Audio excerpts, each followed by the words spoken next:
Hello everyone, welcome to DevOps made simple. आज की video में टाइप्स ऑफ मशीन्स पढ़ेंगे। ठीक है। तो कौन सी मशीन? वर्चुअल मशीन, जिसको कंप्यूट इंजन भी कहते हैं। ठीक है। तो सबसे पहले स्टार्ट करते हैं, क्या होता है कंप्यूट इंजन और उसको यूज करने के बेनिफिट्स क्या हैं।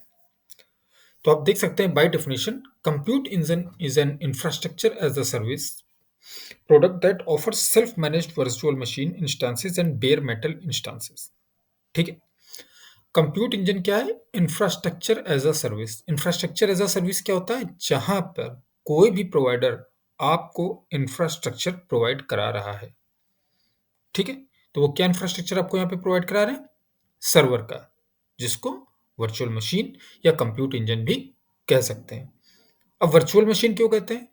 अब क्या होता था पहले कि आपके ऑफिसेज में, जिसको ऑन प्रेम कहते हैं, मतलब ऑन प्रीमाइसेस सर्वर्स लगे हुए होते थे। ठीक है। तो वो वर्चुअली नहीं होते थे ना, वो आपके पास हैं। अब वर्चुअल है। वर्चुअल मतलब कि आपने जो रीजन सिलेक्ट किया है, आपकी मशीन उस रीजन में तो है, बट उस रीजन में कहाँ पे है वो आपको भी नहीं मालूम।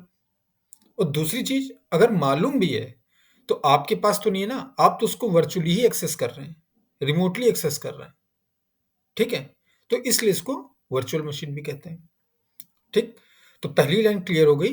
Compute engine is an infrastructure as a service, क्योंकि गूगल जो है वो हमको एक इंफ्रास्ट्रक्चर प्रोवाइड करा रहा है। इंफ्रास्ट्रक्चर यहाँ पे क्या है? आपको एक कंप्यूट इंजन या कह लें हार्ड डिस्क दे रहा है, जिसके ऊपर आप वर्चुअल मशीन डिप्लॉय कर रहे हैं। ठीक है। अब आता है बेयर मेटल इंस्टांसेस क्या होते हैं। बेयर मेटल इंस्टांसेस क्या होते हैं? इनके ऊपर कोई भी हाइपरवाइजर इंस्टॉल नहीं होता है। आप उदाहरण की तरह ये समझ लीजिए कि आप एक नया लैपटॉप लेके आए, या आपके पास एक हार्ड डिस्क है, वो बिल्कुल ब्लैंक है, उसके अंदर कुछ भी नहीं है। नया लैपटॉप आप लेके आए, उसके अंदर कोई भी ओएस इंस्टॉल नहीं है। ठीक है। तो आपको उसके अंदर इंस्टॉल करना पड़ेगा। आप एक नया लैपटॉप लेके आए तो उसके अंदर कोई भी, अभी तो प्री इंस्टॉल्ड आते हैं। ठीक है। मान अब आपको ऐसा भी मिल जाएगा, मान लीजिए आप ऐसा लेके आए जिसके अंदर कोई भी ओएस इंस्टॉल नहीं है, ना ही विंडोज है, ना लाइनक्स है। क्या होगा उसके अंदर? कुछ भी नहीं। मतलब डॉस की भी मैं बात नहीं कर रहा हूं कि डॉस भी नहीं है। ठीक है। तो वो कहा जाएगा बेयर मेटल इंस्टांस। ठीक। तो हमें गूगल क्या है, दो टाइप के इंस्टांस देता है, एक वर्चुअल मशीन वाला और एक बेयर मेटल। बेयर मेटल में कुछ भी नहीं होता है, आपको सब कुछ खुद से ही करना पड़ेगा। ठीक। अब आता है इसके बेनिफिट्स क्या है।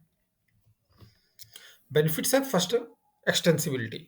एक्सटेंसिबिलिटी मतलब आप इसको कई जगह कंप्यूट इंजन को यूज कर सकते हैं।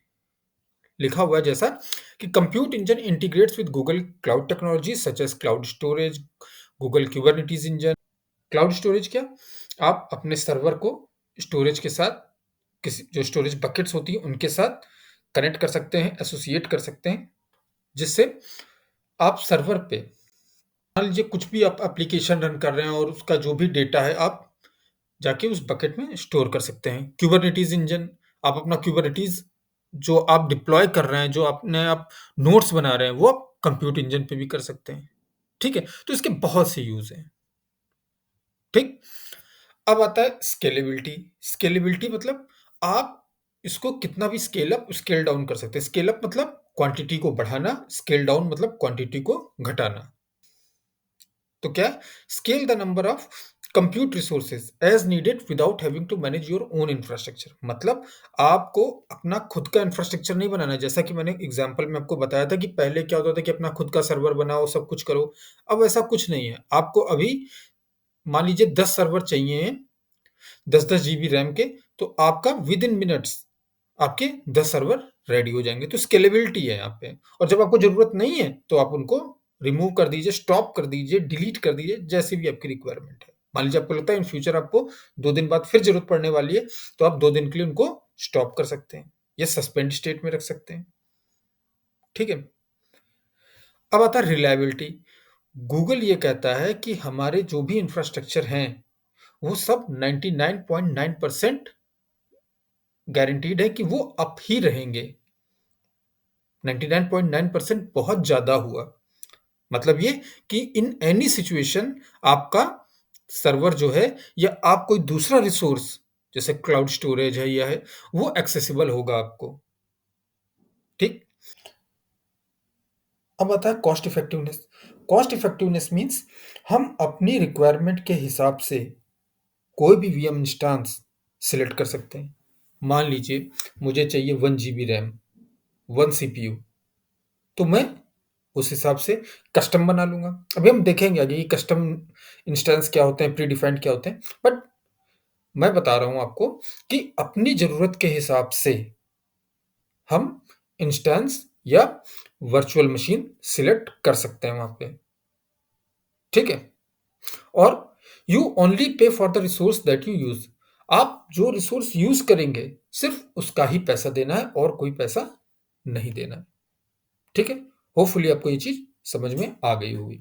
अब आते हैं टाइप्स ऑफ मशीन्स। अब देखिए हमारे पास 2 टाइप की मशीन्स होती हैं। ठीक है? एक होती है कस्टम मशीन, एक होती है pre defined machine. Custom machines क्या होती है? इसको मैं आपको एक एग्ज़ाम्पल से समझाता हूँ। पहले ज़माने में मतलब आज से करीब 10-15 साल पहले का अगर आपको याद होगा, तो पीसी लेते थे लोग। तो जब पीसी लेते थे, तो क्या होता था कि उसको कस्टमाइज़ कराते थे। कस्टमाइज़ मीन्स में कि मुझे इतने जीबी का हार्ड डिस्क चाहिए, मुझे 6 जीबी का रैम चाहिए, मुझे एनवीडिया का ग्राफिक्स कार्ड चाहिए, ठीक है ना? तो आप कस्टमाइज़्ड करके लेते थे। मतलब आपको जो कॉन्फ़िगरेशन चाहिए, आप अपने हिसाब से वो कॉन्फ़िगरेशन सिलेक्ट करते थे और उस बेस पे जो भी शॉपकीपर है या जो भी दुकानदार है, वो आपकी रिक्वायरमेंट के हिसाब से पीसी को तैयार करके आपको दे देता था। सेम यहाँ पे भी होता है। यहाँ पे अगर आप कस्टम मशीन बनाना चाहते हैं मतलब मेरी रिक्वायरमेंट है कि मुझे जो सीपीयू चाहिए वो 2 चाहिए, 2 vCPU चाहिए और रैम जो है वो मेरी 10 जीबी होनी चाहिए। तो आप वो सिलेक्ट कर सकते हैं। हो सकता है वो कॉम्बिनेशन ना हो गूगल के पास, जो आपको कॉम्बिनेशन चाहिए।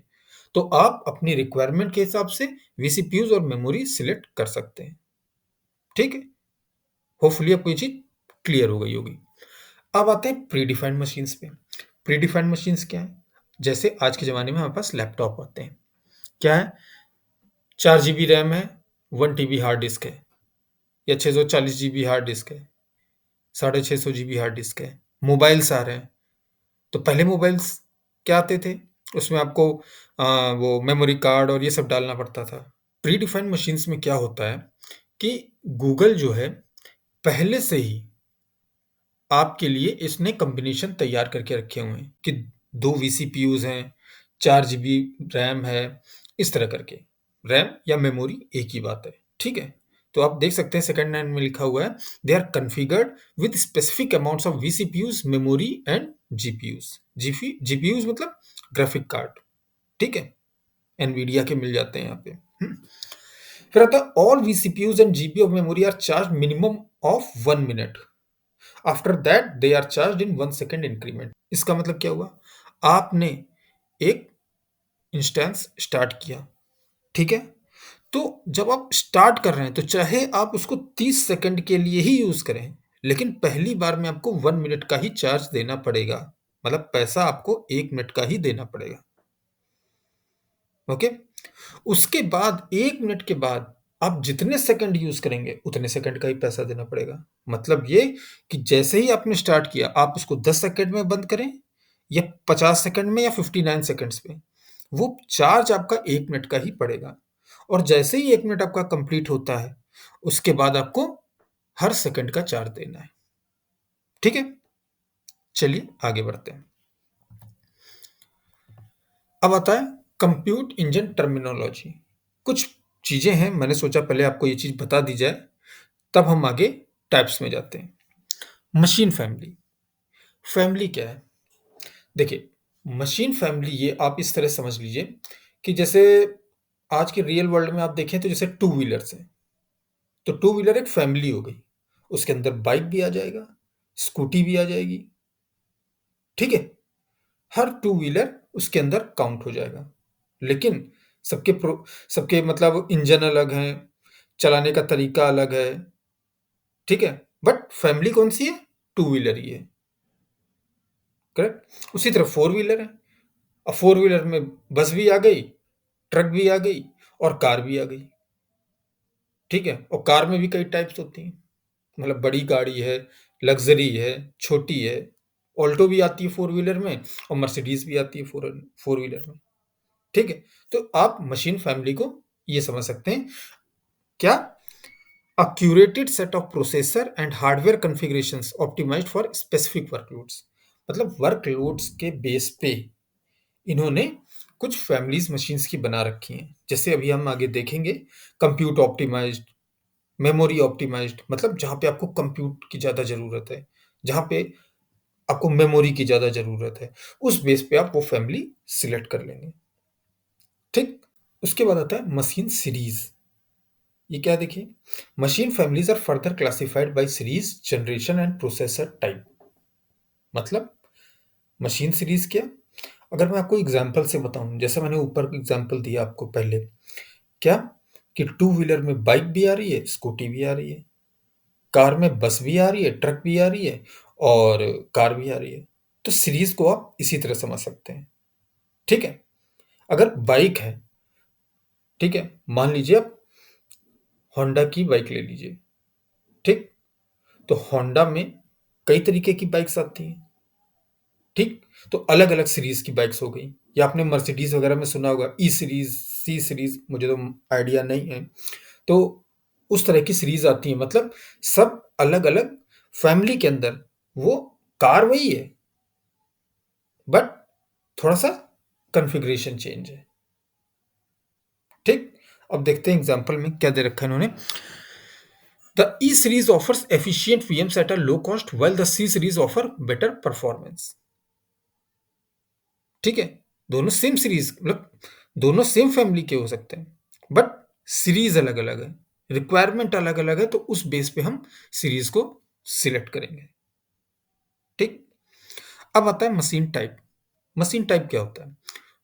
देखिए, मशीन टाइप में वी सीपीयूज कितने होंगे, रैम कितनी होगी, फैमिली वही है, सीरीज वही है, लेकिन मशीन टाइप अलग है। मतलब वहां पे जो कॉम्बिनेशन होता है सीपीयूज का, मेमोरी का, डिस्क का, वो अलग अलग होता है, ठीक है? अब आप एग्जांपल में देखिए, C3 standard 22 machine type has 22 vCPUs, and as a standard machine type it also has a 88 GB of memory, ठीक? तो इससे आप क्या समझ रहे हैं कि जो मशीन टाइप होती है उसमें क्या है कि कॉम्बिनेशन अलग अलग है। एक फैमिली के अंदर, एक मशीन फैमिली के अंदर डिफरेंट मशीन सीरीज और डिफरेंट मशीन टाइप्स होती हैं। इसको हम आगे देखेंगे, तब आपको और क्लियर हो जाएगा। अब आते हैं मशीन फैमिलीज पे। कौन सी टाइप की है हमारे पास? General purpose, storage optimised, compute optimised, memory optimised and accelerator optimised. तो सबसे पहले देखते हैं general purpose. Best price performance ratio for variety of workloads. General purpose आपके जो छोटे मोटे काम हैं, मतलब जनरल यूज के लिए, आप जनरल पर्पस के लिए यूज कर सकते हैं, ठीक है? जहां पे आपको ऐसा नहीं है कि बहुत ज्यादा स्टोरेज चाहिए या बहुत ज्यादा कंप्यूट पावर चाहिए या आपको बहुत ज्यादा रैम चाहिए, एक बेसिक काम के लिए आपका जनरल पर्पस ओके है। फिर आता है स्टोरेज ऑप्टिमाइज्ड। स्टोरेज ऑप्टिमाइज्ड क्या है? Best for workloads that are low in core usages and high in storage density. मतलब जहां पर हमको स्टोरेज इंटेंसिव काम करना है, वहां पे हम क्या सिलेक्ट करेंगे? Storage optimised. फिर आता है compute optimised. Highest performance per core on compute engine and optimise for compute intensive workloads. Definition से क्लियर है, जहां पे आपको कंप्यूट कंप्यूट पावर आपको हाई चाहिए, वहां पे आप कंप्यूट ऑप्टिमाइज सिलेक्ट करेंगे, ठीक है? जैसे बिग डेटा का काम करना है और इस तरह के जो भी एक्टिविटीज हैं, वहां पे आप कंप्यूट ऑप्टिमाइज सिलेक्ट करेंगे। फिर आता है memory optimise. Ideal for memory intensive workloads, जहां पर रैम ज्यादा आपको चाहिए, ठीक है? वहां पर आप मेमोरी ऑप्टिमाइज। अगर आप इन चीज़ों को लेके कन्फ्यूज़ हो रहे हैं, तो नेक्स्ट स्लाइड में आपकी ये कन्फ्यूज़न भी दूर हो जाएगी कि ये है क्या? क्योंकि नेक्स्ट स्लाइड में हम ये देखने वाले हैं मशीन टाइप्स, ठीक है? सीरीज़ और फैमिली। क्योंकि फैमिली के अंदर किस तरह की सीरीज़ है, किस तरह की टाइप्स हैं, वो हम नेक्स्ट में देखने वाले हैं। यहाँ पे मैं आपको बेसिक ओवरव्यू दे रहा हूँ, ठीक? अब आता है accelerator optimised. Ideal for massively parallelised compute unified device architecture. Parallelised जहाँ पर एक साथ बहुत ज़्यादा आपका कंप्यूट वर्कलोड है, वहाँ पे एक्सेलेरेटर ऑप्टिमाइज़, क्योंकि इनकी स्पीड बहुत ही हाई होगी। और क्या है? फॉर एग्ज़ाम्पल मशीन लर्निंग, ठीक है? तो मशीन लर्निंग जैसे अभी आपने देखा होगा ओपन एआई वगैरह है, अभी नया-नया डीप सीक आया है। आप यहाँ देख रहे होंगे कि आप इससे क्वेश्चन करिए और तुरंत ये आंसर रेडी रख रहा है। तो आप ये देखिए इसके पीछे कितना ज़्यादा कंप्यूटेशन और कितने ज़्यादा एल्गोरिदम रन हो रहे होंगे, ठीक है? तो आपको एक बेसिक आइडिया तो आपको मैंने एक बेसिक आइडिया यहाँ पे फैमिलीज़ का दिया। अब आते हैं नेक्स्ट स्लाइड पे और यहाँ पे आपका कंफ्यूजन अगर आपके अंदर कुछ है तो यहाँ पे क्लियर हो जाएगा। ये देखिए जनरल पर्पस वर्कलोड्स, ठीक है? अब आप देख सकते हैं कि जनरल पर्पस के अंदर कौन से आते हैं। N4 जो N सीरीज है, फिर C सीरीज है, E सीरीज है and tau T2D, Tau T2A। अब उसके साथ में दिया हुआ है कि ये यूज किस लिए होते हैं। यूज किस लिए होते हैं का मतलब ये नहीं कि इन्हीं के लिए ही यूज करना है, बट बेस्ट सूटेड है उनके लिए, ठीक है? अब जैसे एन सीरीज का है balanced price performance across a wide range of machine types, ठीक? मतलब ये इनका जो रेट है, जो इनका कॉस्ट है, वो बहुत ज़्यादा नहीं है, मीडियम है, ठीक है? और परफॉर्मेंस भी इनकी मीडियम ही है, ठीक? अब किस-किस लिए यूज़ हो सकते हैं? Medium traffic web and app servers, जहाँ पे मीडियम ट्रैफिक है, बहुत ज़्यादा। अब जैसे आप देखते होंगे फ्लिपकार्ट पे, अमेज़न पे ये सेल आती है, अगर आप वहाँ पे एन सीरीज़ का जनरल पर्पस वर्कलोड लगा देंगे, नहीं सह पाएगा वो, ठीक है? तो वहाँ पे आपको दूसरे टाइप के जो आपके या तो आप कस्टम बना के रखिए या आपके जो दूसरे हैं कंप्यूट और स्टोरेज, इनमें से सिलेक्ट करना पड़ेगा डिपेंडिंग ऑन योर रिक्वायरमेंट, ठीक? फिर आता है सी सीरीज। सी सीरीज में क्या है? Consistently high performance for a variety of workloads, ठीक? जहां पे आपको एन सीरीज से अच्छा परफॉर्मेंस चाहिए, ठीक? जैसे आप देख सकते हैं एग्जांपल में databases, game servers, data analytics, media streaming, ठीक है? इन चीजों के लिए आप सी सीरीज का यूज कर सकते हैं, बट क्योंकि ये जनरल पर्पस है तो बहुत ज्यादा अगर आपका ट्रैफिक है तो ये उसको सह नहीं पाएंगे, ठीक? फिर आता है E two, day to day computing at a lower cost.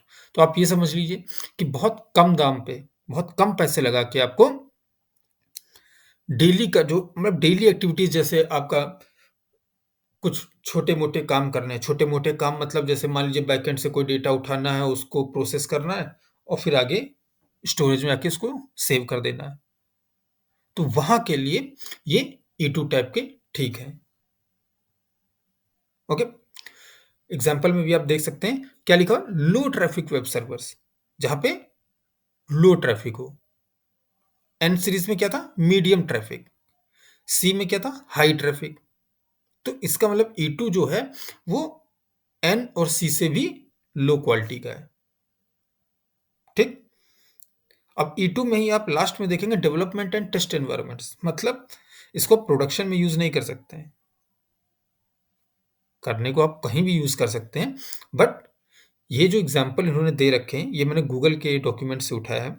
तो इन्होंने जो एग्ज़ाम्पल दे रखे हैं, इसका मतलब ये है कि उसके लिए बेस्ट सूटेड नहीं है, ठीक नहीं रहेगा, आपको इश्यूज़ फेस करने पड़ेंगे। अब डेवलपमेंट एंड टेस्ट एनवायरनमेंट का मतलब ये है कि अगर आपको कुछ टेस्टिंग के लिए चाहिए या आप कुछ डेवलपमेंट में फेज़ में हैं, तो आप ई2 सीरीज़ लेके अपना डेवलपमेंट या अगर आपको टेस्टिंग करनी है किसी एप्लीकेशन की, तो आप इसका यूज़ कर सकते हैं। बट इसका मतलब ये नहीं कि आप प्रोडक्शन में यूज़ नहीं कर सकते।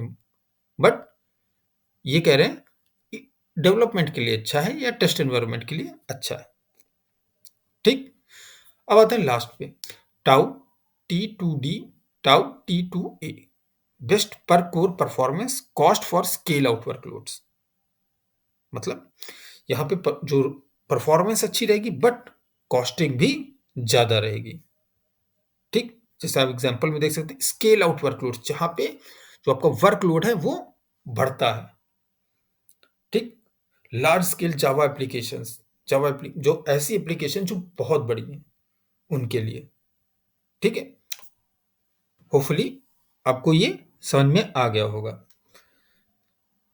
अब आते हैं ऑप्टिमाइज्ड वर्कलोड्स पे। ठीक है, अब जैसा कि हम जानते हैं स्टोरेज ऑप्टिमाइज्ड क्या है, स्टोरेज के लिए। कंप्यूट ऑप्टिमाइज्ड हाई कंप्यूट के लिए। मेमोरी ऑप्टिमाइज्ड जहां पे आपको मेमोरी ज्यादा चाहिए, रैम ज्यादा चाहिए। फिर एक्सेलेटर ऑप्टिमाइज्ड जैसा कि हमने देखा था आपके मशीन लर्निंग के लिए। अब आप देख सकते हैं स्टोरेज ऑप्टिमाइज्ड में जेट थ्री। अब किस क्या यूज कर रहे हैं, ये देखिए, SQL, no SQL, data analytics, media streaming, search, large distributed parallel file systems. तो सारा स्टोरेज से रिलेटेड ही इन्होंने एग्जांपल में दिया हुआ है। ठीक, फिर था compute optimised, ultra high performance for compute intensive workloads. मतलब बहुत अच्छी, मतलब एकदम नेक्स्ट लेवल की आपको परफॉर्मेंस चाहिए आपको कंप्यूट में। देखिए, high performance web servers, game servers, high performance computing, media transcoding, modelling, AIML. AIML में भी, एआईएमएल मतलब artificial intelligence and machine learning. Artificial intelligence and machine learning के लिए भी कंप्यूट ऑप्टिमाइज्ड अच्छा है, बट उसमें भी अगर आपको बहुत ही अच्छी परफॉर्मेंस चाहिए तो एक्सेलेरेटर ऑप्टिमाइज्ड उन्होंने बता रखा है। फिर आता है मेमोरी ऑप्टिमाइज्ड। मेमोरी ऑप्टिमाइज्ड क्या, highest memory to compute ratios for memory intensive workloads. मतलब ऐसे वर्कलोड्स जहां पे आपको हाई मेमोरी चाहिए। ठीक, electronic design automation, high performance databases such as Microsoft SQL server, my SQL, in memory data stores such as Redis. ठीक है, तो आप ये चीज समझ रहे होंगे। देखिए, इन सब चीजों को बताने का में मकसद ये है कि जिस समय आप कंप्यूट इंजन या वर्चुअल मशीन सिलेक्ट कर रहे होंगे या डिप्लॉय करेंगे, तो आपको ये पता होना चाहिए कि मेरी रिक्वायरमेंट क्या है, और उसी हिसाब से आप अपना जो वीएम है वो सिलेक्ट करेंगे। आपको एक बेसिक आइडिया होना चाहिए कि इस तरह के वीएम्स होते हैं और उनको किस हिसाब से डिप्लॉय किया जाना है। मतलब ये है कि आपकी क्या रिक्वायरमेंट है, तो आप किस टाइप का आप वीएम सिलेक्ट करेंगे। ठीक है, अब आता है लास्ट में एक्सेलेरेटर ऑप्टिमाइज्ड। एक्सेलेरेटर ऑप्टिमाइज्ड क्या है, optimised for accelerated high performance computing. मतलब बेस्ट, बेस्ट में भी बेस्ट है ये। ठीक है, अब इसके सारे एग्जांपल्स में ही आप देख लीजिए कि LLM, diffusion models, generative adversarial networks. ठीक है, फिर high performance computing, machine learning training, deep learning recommendation model. तो हर तरीके से इसमें जो भी आप एग्जाम्पल में देख रहे हैं वो सारे, मतलब जहां पे आपका कंप्यूट लेवल बहुत हाई होगा। इन्होंने सिर्फ एग्जाम्पल में दिया हुआ है कि कौन सा टाइप किसके लिए बेस्ट सूटेड है, और ये भी ये बताना चाह रहे हैं कि हमारे पास हर एनवायरनमेंट के लिए, हर एनवायरनमेंट के लिए, हर एनवायरनमेंट मतलब डेटाबेस हो या मशीन लर्निंग हो या वेब सर्वर हो, हर तरीके की रिक्वायरमेंट के लिए हमारे पास वीएम्स अवेलेबल हैं। और अगर आपको लगता है कि इसमें से कुछ भी वेल सूटेड नहीं है मेरे लिए, तो आप कस्टम बना सकते हैं। तो आज हमने पढ़ा compute engine and machine types. ठीक है, होपफुली आपको ये क्लियर हो गया होगा। अगले वीडियो में हम वीएम लॉन्च करके देखेंगे। ठीक है, मिलते हैं अगले वीडियो में।